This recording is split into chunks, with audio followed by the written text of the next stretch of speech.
Hello guys, welcome to this video. इस video में हम क्लास 11th हिस्ट्री का जो चैप्टर है डिस्प्लेसिंग इंडिजीनियस पीपल्स, उसका टॉपिक देखेंगे, the gold rush and the growth of industries. ठीक है, तो एक बार हेडिंग समझ लो। गोल्ड रश का मतलब यानी कि गोल्ड की खोज में जो लोग जाते हैं गोल्ड ढूंढने के लिए किसी भी जगह से दूसरी जगह, ठीक है, उसे बोलते हैं गोल्ड रश। और ग्रोथ ऑफ इंडस्ट्रीज यानी कि जो इंडस्ट्रीज की ग्रोथ हुई, तो ये यूएसए के कंटेक्स्ट में बोला गया है। तो यूएसए में गोल्ड की उम्मीद में बहुत सारे लोग आए कि यूरोप से कि भाई इधर गोल्ड मिलेगा, और गोल्ड अगर मिल गया तो उसे ट्रांसपोर्ट करने के लिए चाहिए रहेगी रेलवेज़, और रेलवेज़ अगर बनानी है उसे बनाने के लिए चाहिए रहेगा मेटल, जैसे आयरन हो गया, और एलोईज जैसे कि स्टील हो गए। ठीक है, एलोई, तो ये सब चीज़ें रहेंगी, और इन सब के लिए चाहिए रहेगी इंडस्ट्रीज़ में बनते हैं सब। ठीक है, इसकी वजह से जो गोल्ड होता है, इसकी वजह से रेलवेज आई, रेलवेज की वजह से जो इंडस्ट्रीज थी वो बनी यूएसए में। तो इन इंडस्ट्रीज के पीछे बनने के और भी 2-3 और कारण थे वो, और फिर कनाडा और यूएसए में इंडस्ट्रीज कैसे बनी, एग्रीकल्चर में क्या होता है, कौन कौन से जानवर का एक्सटेंशन होता है, क्या क्या होता है, ये सब इस वीडियो में जानेंगे। तो उसमें बताया गया कि जो नॉर्थ अमेरिका था, तो नॉर्थ अमेरिका को लेके लोगों के मन में शुरुआत से ही ये था कि भाई इधर गोल्ड मिलेगा, ज़रूर मिलेगा। क्यों? क्योंकि भाई साउथ अमेरिका में मिल चुका था। साउथ अमेरिका में जो जगह है पेरू वगैरह, वहाँ पे बहुत बड़ी मात्रा में गोल्ड मिला था। स्पेनिश लोग अपने जहाज भर भर के ले जाते थे गोल्ड की, इतना ज़्यादा गोल्ड मिल गया था। तो लोगों के मन में थी भाई नॉर्थ अमेरिका में भी ज़रूर मिलेगा। तो 1840s के आसपास क्या हुआ कि गोल्ड के ट्रेसेस मिलने स्टार्ट हो गए, कि भाई थोड़ा थोड़ा गोल्ड मिलने लग गया। कहाँ पे? कैलिफोर्निया में, कैलिफोर्निया एंड यूएसए। तो इसको देख के यूरोपियंस के मन में उम्मीद आ गई कि भाई गोल्ड मिल सकता है नॉर्थ अमेरिका में।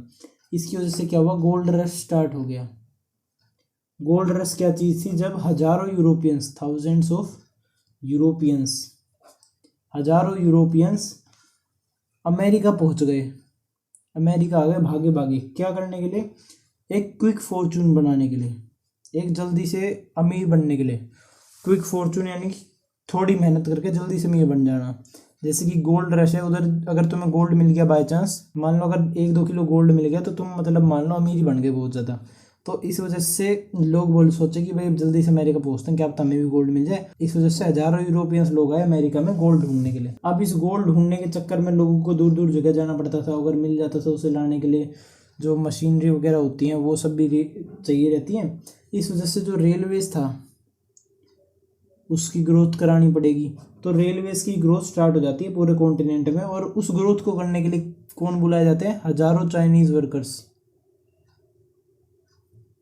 अब चाइना से ही वर्कर क्यों मंगाए गए? क्योंकि उस टाइम पीरियड पे जो चाइना है उसकी पॉपुलेशन ज़्यादा थी, आज के टाइम पीरियड पे भी ज़्यादा है। तो चाइना की पॉपुलेशन स्टार्टिंग से ही ज़्यादा रही, तो जो चाइना की पॉपुलेशन थी वो ज़्यादा थी, तो उधर चीप लेबर मिल जाती थी।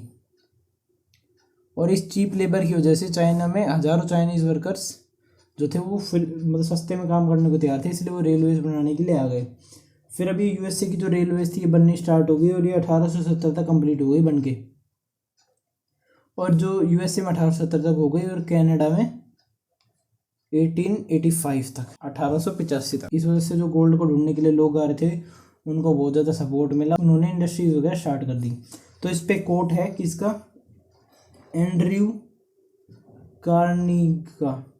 एंड्रू कार्निग एक बंदा था, कहाँ से? स्कॉटलैंड से। ये स्कॉटलैंड से भागा भागा आया था यूएस से, क्या करने? पैसा बनाने के लिए। ये एक पुअर इमिग्रेंट था, यानी कि यूएसए में आया था, बहुत गरीब था। तो अब यह यूएसए में बहुत गरीब था, लेकिन इसने यूएसए में आके बिजनेस स्टार्ट किया। इस वजह से फर्स्ट मिलियनेयर बन गया, फर्स्ट मिलियनेयर इंडस्ट्रियलिस्ट, यानी कि इसने इंडस्ट्री स्टार्ट करी और फिर उससे मिलियनेयर बन गया यूएसए में, वन ऑफ द फर्स्ट। ठीक है, तो एंड्रयू कार्नेज ने कोट बोला है। एंड्रयू कार्नेज कौन थे बता दिया मैंने, और इसकी खासियत बता दी। अब एंड्रयू कार्नेज ने कोट दिया था उस टाइम पीरियड पे कि जो अर्थ है उसके जो ओल्ड नेशंस हैं, ओल्ड नेशंस किसको कहा है इसने? यूरोप के नेशंस हो गए, जैसे कि यूनाइटेड किंगडम हो गया, फ्रांस हो गया, और जैसे कि और हो गया जर्मनी हो गया, पुर्तगीज़ हो गया, स्पेन हो गया। तो ये ओल्ड नेशंस हैं क्योंकि ये बहुत पुराने टाइम पीरियड पे बन चुके थे, लेकिन जो यूएसए था वो लेटेस्ट बना था 1776 के आसपास। इस वजह से जो एंड्रू कार्नेज था इसने इन्हें ओल्ड नेशंस बोला है। तो जो ओल्ड नेशंस थे वो क्रीप कर रहे हैं, snail pace, creeping at snail pace, यानी कि जो स्नेल होता है वो जैसे चलता है बिल्कुल धीरे धीरे, उसकी तरह चल रहे हैं ये। मतलब उनकी इकोनॉमी उसकी तरह ग्रो कर रही है, बहुत स्लो स्लो। लेकिन जो रिपब्लिक है, रिपब्लिक उस टाइम पीरियड पे यूएसए था, ठीक है, यूएसए था, और तो कोई ऐसा देश था नहीं कि जो 1776 के आसपास रिपब्लिक बन गया हो। तो इस वजह से रिपब्लिक सिर्फ यूएसए को डिनोट कर रहा है। तो बोला गया Republic thunder's on at a speed of N express, यानी कि जो रिपब्लिक है यूएसए है वो एक एक्सप्रेस की स्पीड से ग्रो कर रहा है।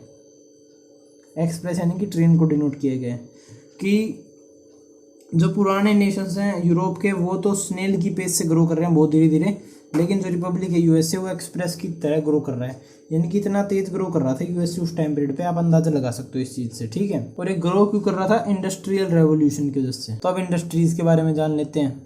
तो बताया गया है जो यूनाइटेड किंगडम था, तो यूनाइटेड किंगडम में इंडस्ट्रियल रेवोल्यूशन था वो क्यों हुआ था? सबसे पहले यूनाइटेड किंगडम या फिर इंग्लैंड में हुआ था इंडस्ट्रियल रेवोल्यूशन। तो वो क्यों हुआ था? क्योंकि भाई वहाँ पे क्या हो रहा था, जो स्मॉल पीजेंट्स थे उनके पास जो ज़मीन थी ना, लैंड, वो डेब्ट में आके अपनी ज़मीन बेच देते थे, जिसकी वजह से उनके पास कोई जॉब नहीं होती थी कि भाई उन्होंने अपनी ज़मीन तो खो दिया, अब वो खेती क्या करेंगे, अब खेती उनकी जॉब चली गई तो अब क्या करें वो, अभी इस वजह से उन्हें वर्कर बनना पड़ता था। और वर्कर को काम कौन देगा? इंडस्ट्री वाले। अब ज़्यादा वर्कर होंगे तो ज़्यादा इंडस्ट्रीज़ बनेंगी, जिस वजह से इंडस्ट्रियल रेवोल्यूशन आ जाएगा। इस वजह से इंडस्ट्रियल रेवोल्यूशन आया था इंग्लैंड में। लेकिन नॉर्थ अमेरिका जो था वहाँ पे बात कुछ अलग थी। क्या बात अलग थी नॉर्थ अमेरिका में? यहाँ पे इंडस्ट्रीज़ कुछ अलग कारणों की वजह से डेवलप हुई थी। किन कारणों की वजह से? एक तो जो रेलवे था, रेलवे बन रहा था इधर, किस लिए? गोल्ड रश की वजह से जो रेलवे बन रहा था। तो अब उस रेलवे को बिछाने के लिए, यूएसए कितना बड़ा देश है, उसमें रेलवे बिछाने के लिए तुम्हें लाखों टन आयरन, लाखों टन स्टील की ज़रूरत होगी, और जो इंडस्ट्रीज़ में ही बन सकता है, जिस वजह से इंडस्ट्रीज़ को सेटअप करना पड़ा बहुत ही फास्ट रेट पे, ठीक है। और फिर एक और क्या कारण था कि नॉर्थ अमेरिका में उस टाइम पीरियड पे एग्रीकल्चर होता था, मतलब यूरोप से लोग भाग भाग के आ रहे थे, अमेरिका में सस्ती ज़मीन खरीद रहे थे, उधर फॉरेस्ट को क्लियर करके एग्रीकल्चर कर रहे थे। हमने पिछली वीडियोस में जाना था। एक बंदा 100 एकड़ ज़मीन कंट्रोल कर रहा था क्योंकि सस्ते मिल रही थी तो ज़्यादा ज़मीन खरीद लेते थे। अब भाई 100 एकड़ पर कोई अकेला बंदा कैसे खेती करेगा? स्टार्टिंग में तो स्लेव से करा लेते थे, लेकिन स्लेव ट्रेड और जो स्लेवरी है उसे कर दिया अबॉलिश। तो अब क्या करे बंदा? अब अगर सैलरी देगा वर्कर्स को तो ज़्यादा पैसे लगेंगे, तो जो इंडस्ट्री वाले लोग हैं उन्होंने इसका अल्टरनेट ढूंढ लिया मशीन्स, कि भाई हम तेरे को ट्रैक्टर दे देते हैं, तू पूरे खेत पर आराम से खेती कर सकता है, हम तेरे लिए मशीन बना देते हैं, और ये मशीन तेरे को स्लेव से महंगी तो पड़ेंगी, लेकिन तू वन टाइम इन्वेस्टमेंट करेगा और फिर 50-60 साल तक तेरी एक मशीन आराम से चलेगी, तेरे अगली जनरेशन भी उसे यूज़ कर सकती है। तो ये सब कारणों की वजह से नॉर्थ अमेरिका था उसमें इंडस्ट्रीज़ बढ़ी, कि एक तो रेलवे बन रहा था, इस वजह से उन्हें ज़्यादा मेटल वगैरह बनाने पड़ते थे तो इंडस्ट्री बढ़ गई। दूसरा कारण था कि भाई एग्रीकल्चर ज़्यादा बड़े लैंड्स पे होता था, इस वजह से मशीन्स की ज़रूरत थी तो मशीन्स इंडस्ट्रीज़ ने बना दी। तो इन कारणों की वजह से इंडस्ट्रियल रेवोल्यूशन आया नॉर्थ अमेरिका में। अब इनकी वजह से जो इंडस्ट्रियल टाउन्स हैं वो बहुत बड़े हो गए, क्योंकि वर्कर ज़्यादा आने लग गए और इन्वेस्टमेंट ज़्यादा हो गई, फैक्ट्रीज़ भी बहुत ज़्यादा हो गई, मल्टीप्लाई हो गई। कहाँ पे? यूएसए और कनाडा दोनों में। तो बताया गया है कि जो अमेरिका था उसकी स्पीड को दिखाया गया कि अमेरिका ने कितनी जल्दी ग्रोथ की है। 1860 के आसपास जो यूएसए था वो एक अंडर डेवलप्ड इकोनॉमी था, यानी कि उनके पास पैसा नहीं था इतना, एग्रीकल्चर पे पूरी इकोनॉमी बेस्ड थी, इतना ज़्यादा पैसा नहीं आता था, तो अंडर डेवलप इकोनॉमी में आते थे। लेकिन 1890 में, यानी कि सिर्फ 30 साल के अंडर में, ये पूरी दुनिया की लीडिंग इंडस्ट्रियल पावर बन गया। पूरी दुनिया में जो टॉप की पावर है उनमें से आ गया। कैसे आ गया? ये जो कारण मैंने बताए थे इनकी वजह से, ठीक है। यानी कि फास्ट ग्रोथ हो रही थी उधर बहुत ज़्यादा, और फास्ट ग्रोथ हो रही थी इसकी वजह से और लोग आ रहे थे, और लोग आ रहे थे इस वजह से और फास्ट ग्रोथ हो रही थी। अब ये साइकिल कई सालों तक चली, इस वजह से बहुत जल्दी ही एक डेवलप्ड इकोनॉमी बन गया। फिर उसके बाद बताया गया कि जो एग्रीकल्चर था लार्ज स्केल वाला, वो एक्सपेंड कर चुका था इस टाइम पीरियड तक बहुत ज़्यादा। और कैसे एक्सपेंड हुआ था? वही जो फॉरेस्ट एरिया थे उन्हें क्लियर कर दिया जाता था और फार्म्स में कन्वर्ट कर दिया जाता था। अब जो फॉरेस्ट क्लियर कर दिए, इनमें जो ट्राइबल लोग रहते थे, नेटिव लोग रहते थे, उनकी लाइफ पे भी एक थ्रेट आया, क्योंकि वो फॉरेस्ट में ज़्यादा डिपेंडेंट रहते थे, ठीक है। फिर बताया गया 1890s के आसपास जो बाइसन था अमेरिका का, उसको लगभग ख़त्म कर दिया था, एक्सटर्मिनेटेड। इतनी बुरी हंटिंग की उसकी इतना बुरा शिकार किया अमेरिका वालों ने। क्यों करा? क्योंकि भाई जो फार्म्स होते थे वहाँ पे उन्हें वो खेती करते थे, लेकिन जो बाइसन होता था वो सारा के जितना भी वीट वगैरह होता था वो सारा खा लेता था, तो उनका प्रॉफिट हैम्पर हो जाता था यूरोप वालों का।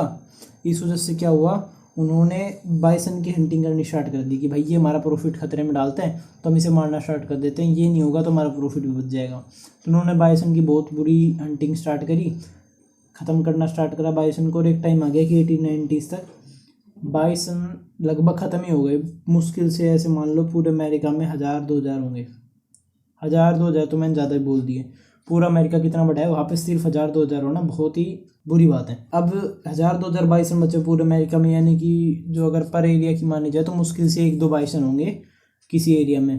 तो अब 1-2 बाइसन बचे हैं, तो जो नेटिव्स लोग थे जिनका करियर था हंटिंग, जिनकी जॉब थी हंटिंग, यानी कि वो हंटिंग करके अपना गुजारा करते थे। किसी जानवर को मारा, फिर 2-4 दिन तक उसे खाते रहे, अपने आराम से गुजारा हो गया। लेकिन अब इन्होंने बाइसन ही नहीं छोड़े, तो मारेंगे किसे, खाएंगे किसको? तो नेटिव्स की जो लाइफ थी उन पे भी थोड़ा सा थ्रेट आया इनकी वजह से, यूरोपियंस की वजह से। फिर बोला कि 1892 तक ना जो यूएसए था उसका कॉन्टिनेंटल एक्सपेंशन कंप्लीट हो गया था। कॉन्टिनेंटल एक्सपेंशन कंप्लीट, यानी कि जो आज के टाइम पीरियड पे यूएसए है, आज के टाइम पीरियड तक ये यूएसए है। तो स्टार्टिंग में यूएसए इतना हुआ करता था, फिर उसने मैक्सिको से ये एरिया भी ले लिया अपना अंडर में। तो ये एरिया हो गया, इधर से फ्रांस, लुइसियाना फ्रांस से ले लिया, और नेटिव लोगों को ऐसे पीछे भगा के ये पूरा एरिया अपना बना लिया यूएसए ने। तो 1892 तक ये कॉन्टिनेंटल एक्सपेंशन, ये जितना भी एक्सपेंशन था वो यूएसए कर चुका था। और यूएसए अपने स्टेट्स में बढ़ चुका था कि ऐसे बहुत सारी स्टेट्स हैं, जैसे इंडिया में 28 स्टेट्स हैं, वैसे यूएसए में भी बहुत सारी स्टेट्स बन चुकी थी, ये बात बताई गई है। अब 1892 तक उसने खुद का एक्सपेंशन तो कर दिया, यानी कि इतना एक्सपेंशन हो गया। लेकिन इंसान की एक इच्छा होती है कि भाई कहीं पे भी रुकना नहीं है, कि अगर आपके पास आज 10,000 आ रहे हैं तो आपके मन में होगी मैं 20,000 कमाऊँ। आपके पास 20,000 आ रहे हैं, आपके मन में होगी मैं 30,000 कमाऊँ। 30,000 आ रहे हैं, आप सोचोगे 40,000 कमाऊँ। ये कभी भी नहीं रुकेगी, ठीक है। तो वैसे ही यूएसए वालों के मन में थी कि ज़्यादा से ज़्यादा ज़मीन है। अब इतनी सारी ज़मीन आ गई तो भी वो सोचे यार और ज़मीन आनी चाहिए, अब कहाँ से लाएँ। तो और ज़मीन लाने के लिए उन्होंने कॉलोनी बनानी स्टार्ट कर दी। तो कहाँ कॉलोनी बनाई? वो बनाई हवाई आइलैंड में और फिलीपींस आइलैंड में। फिलीपींस जो देश आज हवाई यहाँ से पड़ता है देश, और जो फिलीपींस है वो भी एशिया में इसी तरफ पड़ता है, ठीक है। तो फिलीपींस और हवाई ये आसपास ही थे यूएसए के, तो इन्होंने यूएसए वालों ने कॉलोनी बना ली हवाई और फिलीपींस में। यानी कि यूएसए अब एक इंपीरियल पावर बन गया था, शाही पावर, ठीक है। फिर उसके बाद ऐसे एक वर्ड मीनिंग बताया गया, रेंच। रेंच का मतलब होता है खेत। तो इस वीडियो में हमने जान लिया कि कैसे जो यूएसए था उसमें जो गोल्ड रश था उसकी वजह से रेलवेज की ग्रोथ हुई, रेलवेज की वजह से मेटल इंडस्ट्रीज़ की ग्रोथ हुई, और उन इंडस्ट्रीज़ ने अमेरिका के जो इकोनॉमी था उसका बेस बनाया, और उसकी वजह से जो इंडस्ट्रीज़ थी और भी सेटअप की गई, जिसकी वजह से और ग्रोथ हुई।